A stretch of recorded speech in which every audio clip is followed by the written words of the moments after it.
कि ये है कैबिनेट डिसीजन का डिटेल जिसमें ये बेचीकरण में है, वैसे वो भी दिखाएं कि ये निरस्तीकरण इस आदेश का जो है ऐसे दिखाएं और आपको साहस करके दें कि हाँ बेचा जाए। कांग्रेस सांसद प्रमोद तिवारी ने अमित शाह को चुनौती देते हुए कहा कि कल केंद्रीय गृह मंत्री अमित शाह छत्तीसगढ़ आए, जहां एक और झूठ बोलकर चले गए कि बस्तर एनएमडीसी संयंत्र नहीं बेचा जाएगा। यदि नरनगर संयंत्र नहीं बेचा जा रहा है तो इसका फैसला कब हुआ, कब केंद्रीय मंत्रिमंडल ने नगरनार संयंत्र को विनिवेशीकरण की सूची से बाहर किया, उसको नहीं बेचने का आदेश कहाँ है और इसका मोदी और अमित शाह जवाब दे। शंकर नगर स्थित राजीव भवन में पत्रकारों को संबोधित करते हुए कांग्रेस सांसद प्रमोद तिवारी ने मोदी सरकार पर जमकर निशाना साधा। बहुत कम समय के अंदर दोबारा आपके बीच आने का मौका मिल रहा है और मैं आभार व्यक्त करना चाहता हूं कि पिछली बार जब मैं आया था तो आपके दूसरे दिन और उस दिन से शुरू हो गया था, आप लोगों ने बहुत प्यार दिया था, मेरी प्रेस कॉन्फ्रेंस को भरपूर कवरेज दिया था, इसलिए मैं धन्यवाद देना चाहता हूं। तो भाजपा के बारे में इन 5 राज्यों में, एक में तो है ही नहीं है, मिजोरम में 1 सीट है, 4 राज्य जो बचे और वो 1 सीट जो है मणिपुर का इम्पैक्ट ऐसा पड़ रहा है कि शायद भाजपा वहां शून्य पे आ जाए।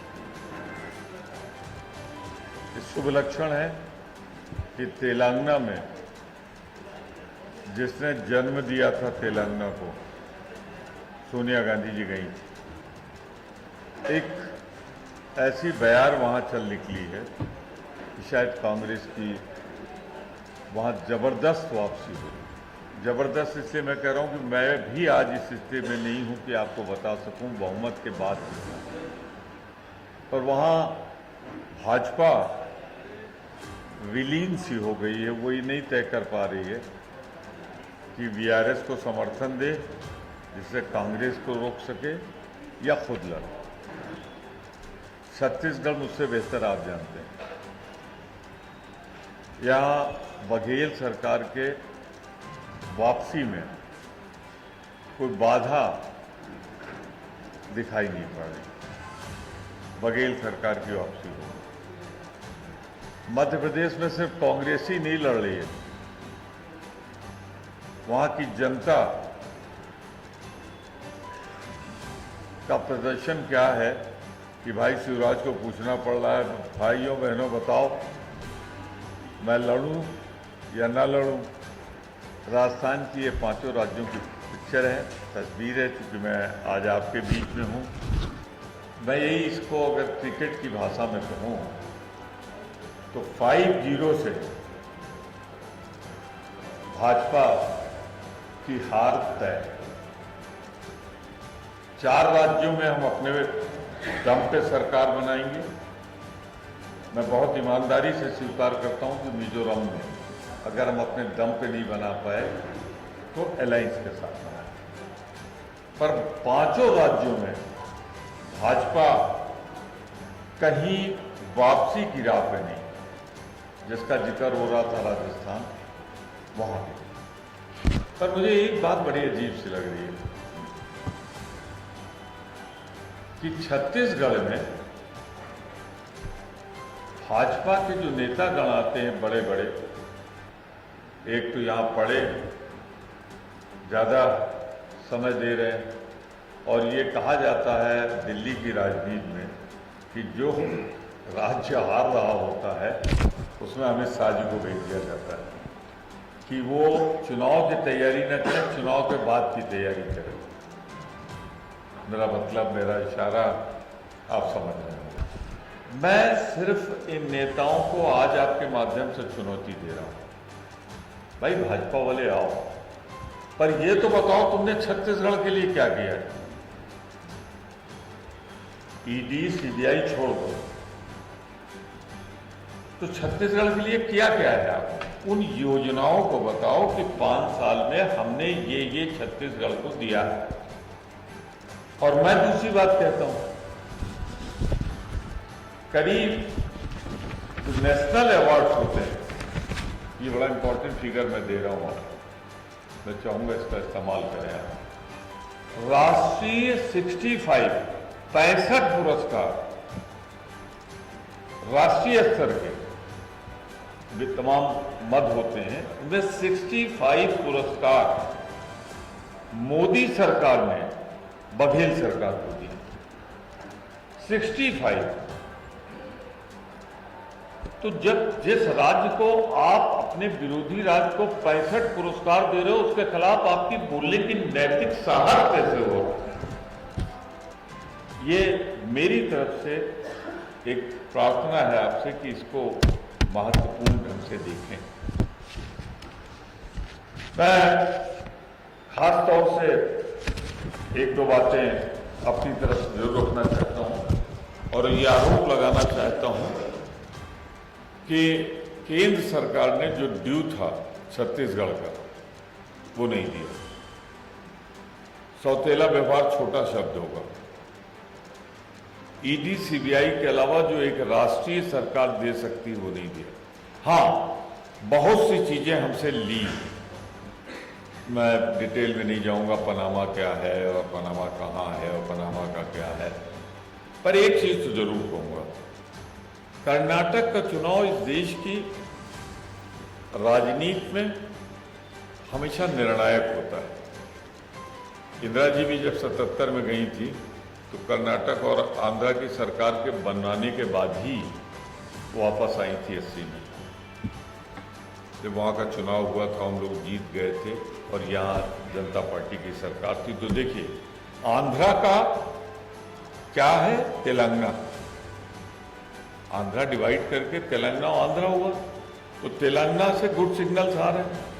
कर्नाटक हम जीत चुके हैं, तो ये कुछ इतिहास अपने को दोहरा रहा है। पर कर्नाटक में एक चीज जो हम कहते हैं वो मत मानिए, पर जो आरएसएस कहे वो तो थोड़ा बहुत उस पर बल दीजिए। ऑर्गेनाइजर ने लिखा है कि मोदी जी का लोगों को ना चेहरा पसंद आया, जिसे मैं अगर हिंदी में कहूं तो ना मुफड़ा पसंद आया ना दुफड़ा पसंद आया, बहुत रोए वहां, फिर भी जनता नहीं पसीजी। तो ऑर्गेनाइजर ने ये लिखा है कि अब हमको मनन करना पड़ेगा, चिंतन करना पड़ेगा, शब्द चिंतन का इस्तेमाल किया कि मोदी अकेले चुनाव जितवा नहीं सकते हैं, हमें कुछ और अब सोचना पड़ेगा। तो ये मैं नहीं कह रहा हूं, तो आरएसएस की आत्मा प्राण सब कुछ जो कह लें, चढ़ते वक्त तिरंगा होगा, ढलते वक्त भाजपा दुरंगा होगा। और शाम तक जो परिणाम आएंगे वो जैसा मैंने कहा है, 4 जगह क्लियर मेजॉरिटी और 1 जगह शायद जरूरत पड़े संभावनाओं के साथ मिले। क्या राजनीति का ऐसा भयानक स्वरूप आपने कभी देखा? जिस बेशर्मी के साथ ईडी और सीबीआई का दुरुपयोग यहां किया जा रहा है, क्या राजनीति में अब कोई गरिमा नहीं बची? राजनीति में अब कोई सब किस बेशर्मी के साथ दुरुपयोग किया जा रहा है? आज जो चुना है, जनता से बड़ी ना ईडी है ना सीबीआई है, जनता इसको देख रही है और इस अपमान का बदला लेगी। हितग्राहियों के खाता में सीधे सीधे तौर पर 1,75,000 करोड़ रुपए जमा कराया गया है। जो अकाउंट है उसको कोई झुठला नहीं सकता। वादा था, पिछले चुनाव में मैं आया था, यही प्रेस कॉन्फ्रेंस की थी, पीसीसी में की थी, बिल्डिंग बदल जाए बात है। तो उस समय हमारा वादा था 2500 रुपए हम धान का देंगे।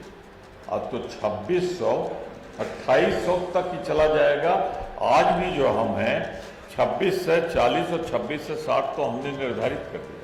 2500 भूल गए, जो हमने कहा था उससे कहीं आगे निकल गए। राजीव गांधी किसान न्याय योजना का लाभ 27 लाख किसानों को मिल रहा है। प्रति एकड़ 9 से 10,000 की इनपुट सब्सिडी किसानों को मिल रही है। देश में सबसे कम बेरोजगारी दर, जो देश का सबसे बड़ा कलंक और चिंता का विषय है, वो अगर कहीं है तो छत्तीसगढ़। उसका आधा बना। बेरोजगार युवाओं को 25 रुपए भत्ता वाला, आपको मालूम ही है। बिजली बिल हाफ की गई, इसका फायदा 44 लाख नागरिकों को हुआ। 4000 करोड़ की बिजली बिल कांग्रेस सरकार ने माफ किया। और राजीव गांधी के गुरु ने 7000 रुपया दिया जाता है सालाना। यहाँ की 2 योजनाएं बड़ी पॉपुलर हो रही थी।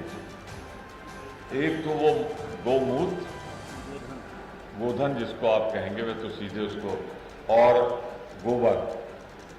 ऐसा यूटिलाइजेशन सिर्फ बघेल सरकार ने दिया और किसी ने नहीं दिया। इसीलिए मैं कहता हूं कि आज देश के श्रेष्ठतम मुख्यमंत्री, मैं तो बहुत जिम्मेदारी के साथ कह रहा हूं, देश के श्रेष्ठतम मुख्यमंत्री के तौर पे बघेल साहब का नाम दिया जाता है। मतलब जो एक समस्या थी, और एक वो जो गले में बांध रहे हैं जिससे एक्सीडेंट ना हो, रेडियम वाला क्या है वो, गायों में जो बांधा जा रहा है जानवरों में, रेडियम पट्टा। हमारे यहाँ उत्तर प्रदेश में सबसे ज़्यादा एक्सीडेंट बाबा के राज में जब हो रहा है तो मोटरसाइकिलिस्ट का और कार का हो रहा है। साइकिल वाले भी अब लड़ाई इतनी हो गई हैं। यहाँ ये 3 सुधार। और एक बात पे जोड़ देके मैं ये वाली बात खत्म करना चाहता हूँ। Thank you very much Baghel साहब। गुजरात को आपने पीटा है। गुजरात में कैसे, मैं एक फिगर दे रहा हूं आपको, मैं 3-4 बार गुजरात गया हूं। गुजरात में सरकारी स्कूल बंद हो रहे हैं और प्राइवेटाइजेशन हो रहा है। यही हालत वहां हॉस्पिटल की।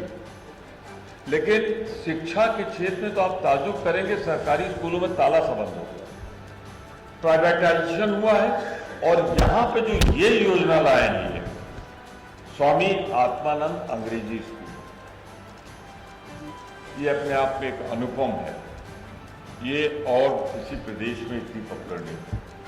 और मैं ये सवाल उनसे पूछता हूं, दोबारा आएंगे तिबारा आएंगे जरूर पूछिए, कि आप कह रहे हैं कि एनएमडीसी ने नगर नार में 27,000 करोड़ का जो स्टील प्लांट बना था, जिसमें तमाम आदिवासियों, बस्तर वासियों की जमीन छीनी गई थी। अब यहां अमित शाह जी बोल गए हैं कि बस्तर का एनएमडीसी संयंत्र नहीं बेचा जाएगा। जब उन्हें लगा बड़ा विरोध हो रहा है तो उन्होंने यहां घोषणा की है, जिसे मैंने पेपर्स में पढ़ा है, हमें पीसीसी ने भी बताया है।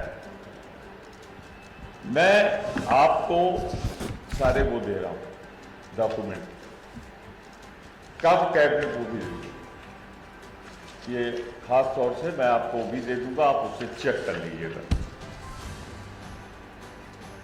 गवर्नमेंट का डिसीजन, कैबिनेट का डिसीजन, इसमें डिसीजन है जो विनिवेश होंगे, जिनको दिया जाएगा, जिनमें एक बहुत चर्चित उद्योगपति का नाम चल रहा है। तो क्या गवर्नमेंट अब ठेकेदार हो गई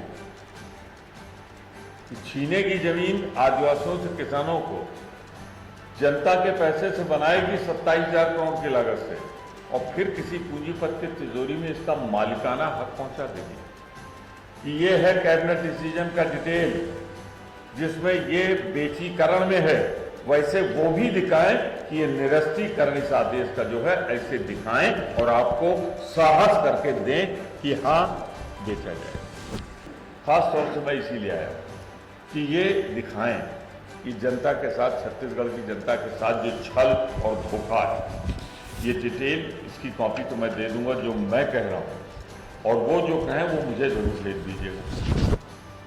अब झूठ नहीं चलेगा। 15 लाख, बहुत लोगों ने दिन इंतजार किया, अब आप पे कोई विश्वास नहीं करता। 2 करोड़ पे अब आपको कोई विश्वास नहीं करता कि नौकरी हर साल मिलेगी। जो थी वो भी कम हो गई, गरीबी रेखा के नीचे लाएंगे, 22% गरीबी की रेखा के नीचे रहने वाले ऊपर चले गए। ये तो बघेल सरकार का है, जिसने गरीबी की रेखा से उठाया और फिगर दे रहे, डेटा दे रहे। उन्होंने कहा था काला धन हम वापस लाएंगे, जो दुनिया का नया आंकड़ा आया है इसके अनुसार तो काला धन अब और बढ़ गया। पनामा से रिश्ता तो पुराना है छत्तीसगढ़ का, लेकिन और बढ़ गया। देश प्रदेश की सभी बड़ी खबरों से जुड़े रहने के लिए हमारे YouTube चैनल को लाइक, शेयर और सब्सक्राइब करना ना भूलें। साथ ही लेटेस्ट खबरों के लिए बेल आइकन को प्रेस